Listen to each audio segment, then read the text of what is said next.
you sure you want to say all this? Okay. It's what happened. It's in the police report.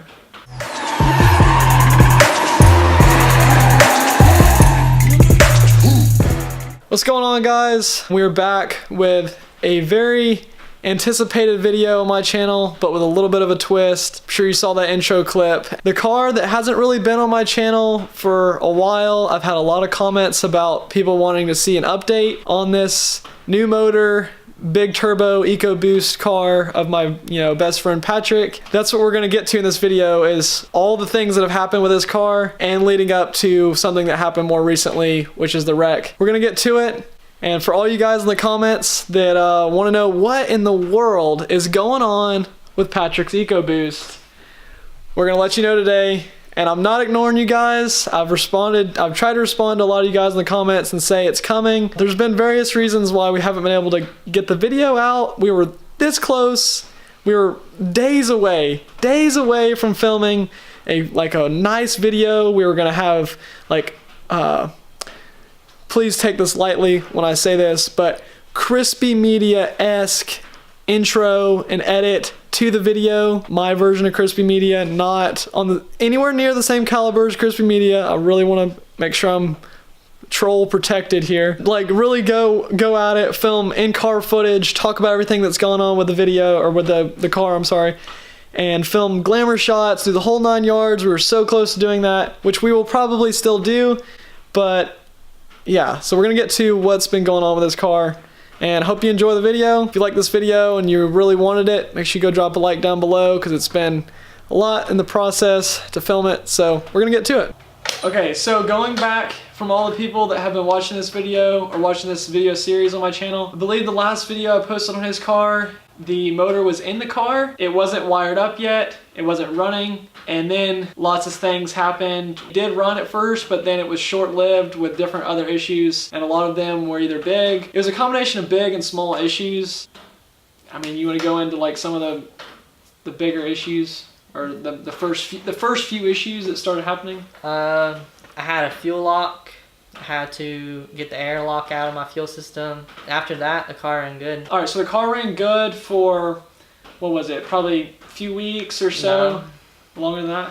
I got everything buttoned up on the car, and when I went down the road thinking I was all good, I went to the gas station. On the way to the gas station, I was taking it very easy, but when I got over about 8 PSI, I was leaning out extremely bad. And this is how long into the very first time that you have this new motor, and little sneak peek, the very first turbo on that new motor, that setup, how long, days or weeks wise into this is that? That was when I pulled out of your driveway. Okay, this is why he pulls out of my driveway. So we're talking, just for context, we're talking, it's probably been longer than what I'm thinking, but it's been a while. So this is then. So we're taking all the way back from the last video. Ago. This is a while ago. So that happens. So I was on the way to get more gas. I was thinking my gas might have been a little old, bad fuel.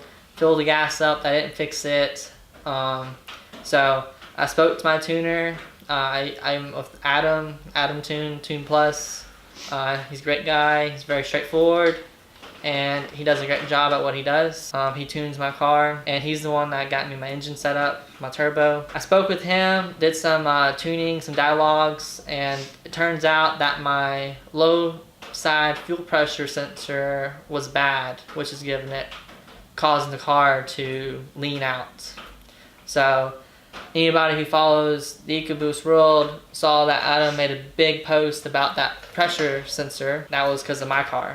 He suspects that was the reason my first engine was toast, because I leaned it out. But we did some tests, that's the issue. Got a new one, that fixed that. Now, got that situated. My car still didn't feel right. It felt equally, or if not slower than it was before I put the new engine in. And this is with a bigger turbo. This with the bigger turbo. I'm expecting, something crazy. It made all the cool noises, but it didn't really feel as cool as it sounded. I didn't really think much of it. I was kind of disappointed in the turbo, honestly, and I just thought that's how it was gonna be. It was more where it didn't feel as smooth as a stock turbo, which I just thought it's because it's bigger. It would have more surge, more lag. But to find out, a couple about a month or so into having that turbo, they sent a recall out to my email. Apparently I had a bad turbo. So it sounded like my turbo had an exhaust leak. I checked all over my exhaust. I had no leaks.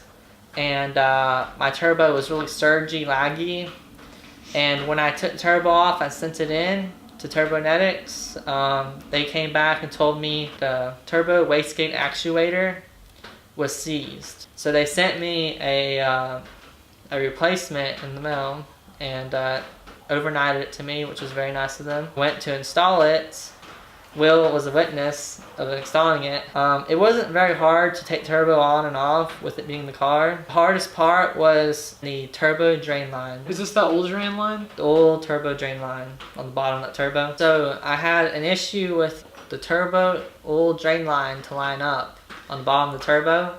With it being in the car, it was kind of hard to see what you're doing. It was a bitch. You're kind of just filling, and it didn't want to go in straight because it was kind of cocked a little bit the wrong way. It was one of those things where you have like a little nipple with an O-ring on it and then a bolt on one side. So it goes in and you really don't want to tighten it until that thing is fully like seated inside and sealed, because otherwise it's gonna be trying to go in crooked and could mess the bolt up and not seal correctly. Put the oil line on thinking you had it in there. No. And then it started leaking. Or are you not that far? You remember, you weren't here the first time I put it together. Yeah, but I remember Gracie saying. Yeah. So you put that new oil line in, thinking you had it right. Yes. Which, to Patrick's defense, it's super hard to get to. So the very first time I attempted to put the turbo in myself, I was trying my best to get lined up and get it to screw in properly and not cross-threaded or nothing. And it was very difficult. But I got it started, and what happened? I couldn't push all my might to seat the O-ring flush. Yeah. So what had happened is when I tightened up that bolt, it was crooked. No, it was straight, but the turbo drain line was crooked. Yeah, that's what I'm saying. So when I went to tighten it up, it tightened that side up, but this side was still pushed out. And just for clarity here, before people say in the comments you shouldn't have done that, this is one of those things on a car where you can't really see what's going on, and it wasn't until we actually stuck our phone down in there and filmed like way up in there with a flashlight on and everything to see what was going on, because it's really like, if you've ever worked on something like this, you know there's times on a car where you're just kind of going off feel and you can't see anything, which was really what made the whole thing so like difficult to get on there, and that you don't actually know that it's wrong, because everything to your feelings feel right. It feels right on your hand. The bolt goes in, starts to get tight at the same time it would normally. Mm-hmm. So it feels all right, but you can't see it to tell that it's wrong. Yes. So I thought I had it right. I got in my car, I was super excited, drove my car, and Gracie was with me. With the new turbo.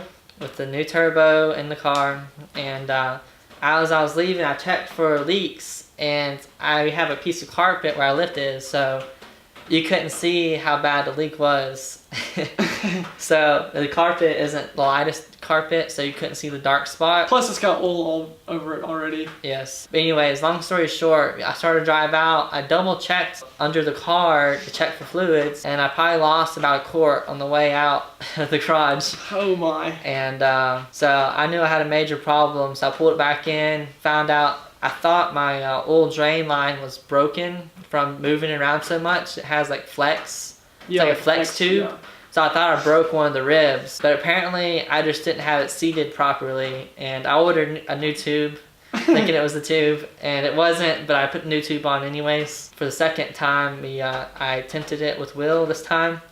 And that's when he helped me get it seated properly. That's when we actually could see what was going on. We started going like, wait, something's not right. Then we start putting our phones down in there and trying to film it. We watched the video back and we're like, so that's where your oil leak was coming from. There's like a gap in the line. It's not sealed right. Yeah, it was cocked. It wasn't flush. Wouldn't have had this problem with a Chevy. No, I'm just kidding. Wouldn't have had this problem with something Japanese. The old drain line would have been a good spot. No, I'm just kidding. Weird flex, but okay. So then what? You're driving the car around for like a good little bit at that point? I skipped a part. On the turbo, when they sent it to me, there was some quality issues with those studs. Not wanting to go in there. They look nice, but they didn't want to thread in, so I used the ones from the auto parts store. I got them at O'Reilly's. They hooked me up. This point, car's not making boost. It's not making boost. So then we're like, okay, new issue. Gotta figure that out. I had to check the intercooler piping, the blow-off valve, and all those were good. I had no new codes. Talked to Adam, and he said, check your wastegate actuator. So you could just tell it was broken. We're talking now pretty close to current day. So this was probably 3 weeks ago. Yeah. The rod to the wastegate actuator to the actual wastegate of the turbo was very loose, and you could just push it back and forth, and it was just shot. Yeah. Wait, so the wastegate was doing all this, no good. This is on like a Friday, and this is Friday before. I want to say the Friday before SEMA, right? Yes. Okay, so this is Friday before SEMA, which you can imagine. Now Patrick needs a new part, but obviously people are about to be at SEMA for a week. And I was sick, so I didn't bother calling him, so I couldn't speak. Then fast forward, new week. So SEMA fast week. forward, Monday I called Turbonetics, kept getting voicemails. So I just tried one more time on Wednesday. And instead of contacting the warranty, I tried sales. I just wanted to talk to somebody, let me know what was going on. The second guy got the wastegate out to me. It was Carlos. He got me hooked up and overnighted an actuator, and then I put it on. He sent it out Wednesday, got it Thursday. The car felt great. I had boost. I didn't really get in it too hard because I needed to retune it. The car felt perfect. Smooth boost, no flutter, no surge, no lag. Best it's felt since the months prior to the swap, right? Yes, and this makes me where I'm like, this turbo isn't a piece of crap anymore. It's like, I know why they put this turbo out for production. It feels great. So we're getting all excited, thinking the car's feeling great. Patrick's getting it tuned up. He's doing data logs with Adam. We're about to make a video on it. And then on Sunday, we're on our way to the mountains. I was gonna do just a cruise to the mountains with Will, Gracie. This Sunday, and today is Tuesday. I don't know why I had to look at my phone to make sure it was Tuesday. But so this is just like a few days ago at this point. That brings us to current state, which y'all saw in the thumbnail of this video probably. Which is... So on Sunday, I was on the way, we're in Delanago, almost to the mountain. And I was going through an intersection, and a lady was yielding left, opposite of me, crossing traffic, and I was going straight to a green light. And I was going, and she started to pull out in front of me. I hit my brakes to slow down. I had to slam my brakes because she just didn't move. Yeah. And I tried dodging out of the way because I wasn't trying to have any wrecks today. I hit her probably going about 15 miles an hour. Just clipped her back bumper. I just pretty much kind of like, see, this is her car. I'm coming this way. She's going that way. And I tried to dodge it, but she just sat there like a deer in the headlights. Pulls out in front of somebody and then just stops. Yeah, because she hesitated what to do, and I was like, trying to move, but I'm not gonna hit somebody else to avoid her. It is what it is. I was kind of just sitting there in the middle of the intersection, like, what the crap? Just got his car back going. Yep, this close to the mountain. Let's go through a mountain cruise. Which is ironic because his car's making more power now. We haven't been in the mountains in like at least a year before this, and in my head, I'm really like, everything happens for a reason. So y'all might think I'm crazy for saying this, but when his girlfriend calls me and says Patrick got in a wreck, I'm like, this could have just saved either Patrick's life or Patrick's car, at least from, him wrecking it in the mountains with all this new power now, and, having to pay for it himself to fix it. So maybe it was a blessing in disguise. That's how I see it.